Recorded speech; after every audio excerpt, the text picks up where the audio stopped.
Hi everyone, this is Jen from the Hingham Public Library. I'm going to show you a few tips and tricks for making your own pizza at home. This program is being held remotely as an alternate means of public access to library programs and services. You are hereby advised that no portion of this program may be recorded without the permission of the Hingham Public Library. Making pizza at home does not have to be complicated.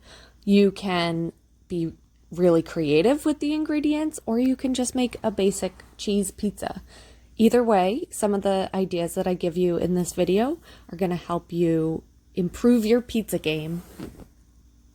In the description below, I've included some of my suggestions for ingredients and some of the tools that I use.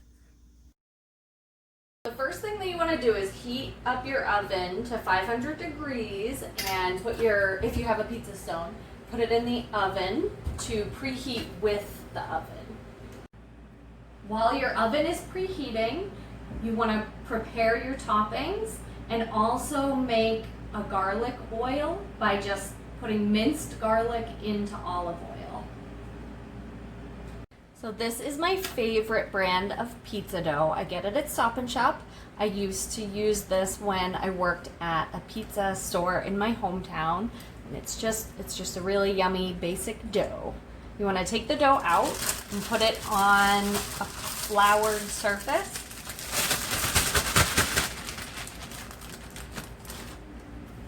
And coat the whole thing in the flour.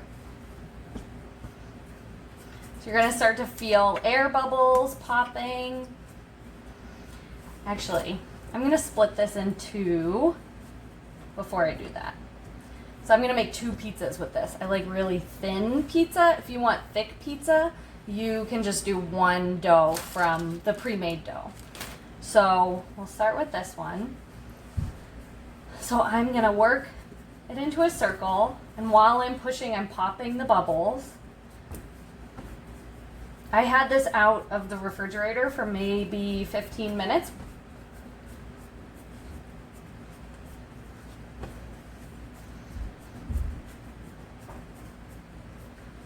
So once you've pressed it kind of as far as it will go, you're going to start to drive your pizza dough in a circle here.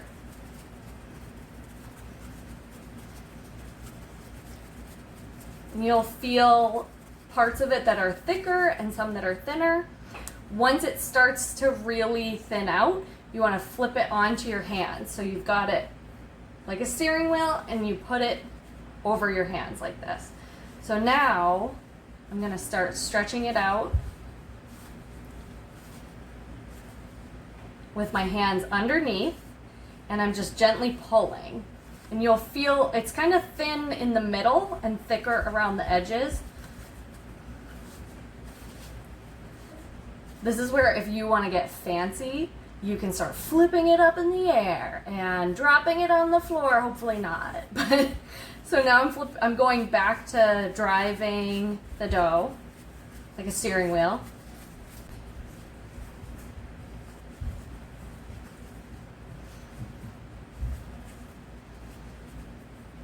So once you get it to a good spot, so I'm alternating between driving and putting my hands under and stretching.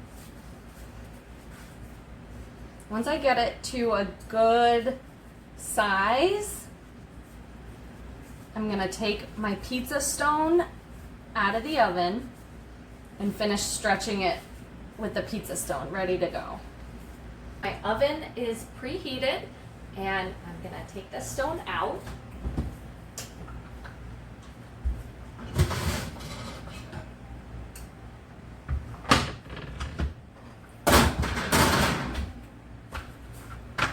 And I'm going to finish stretching out my dough.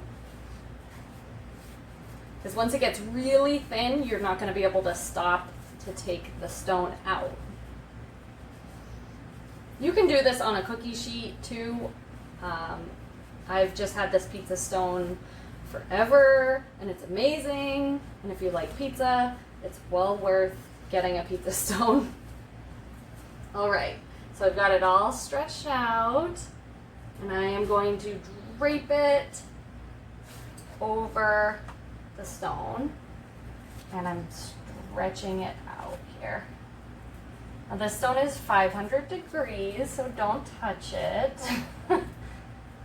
Once you get it on the stone, you kind of press out the thicker parts. Reshape it because it starts cooking as soon as you put it on the stone. And then I'm going to take my garlic oil and brush it over the top. So my trick with this, I like a thin dough. I cook the dough before I cook it with the toppings so that the dough has time to cook through. Because a lot of times the toppings cook before the dough does. All right. That is gonna go in the oven. I usually do like 2 minutes. You can already see some of the bubbles that were showing up on that. All right, time to pull it out and pop the bubbles. So I just take a fork and I go in there, and I gently kind of rip the tops. You can also go back on top and spread the oil around. And then it's ready for toppings. So I do a thin, because I have a thin crust, I don't want to go too heavy on any of the toppings. So I do a thin layer of sauce.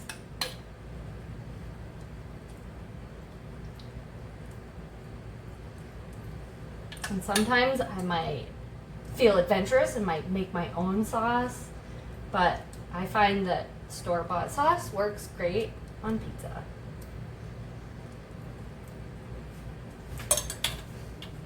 And then the cheese.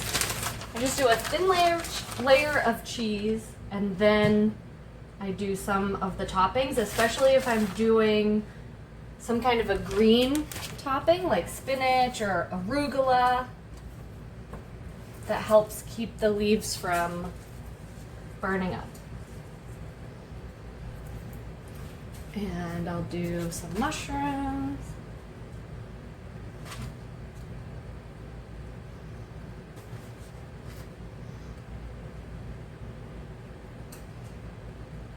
And I do not pre-cook the mushrooms. They come out just fine. And then I'll do more cheese on top of that.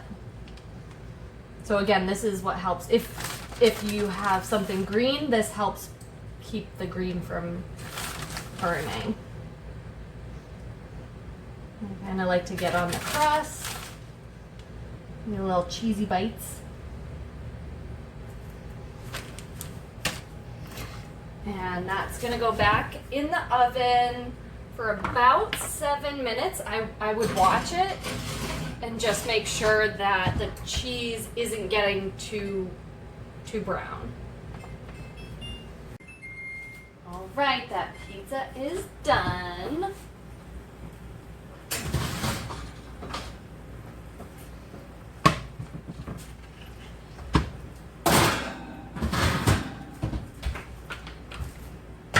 Check out that bubbly, beautiful pizza.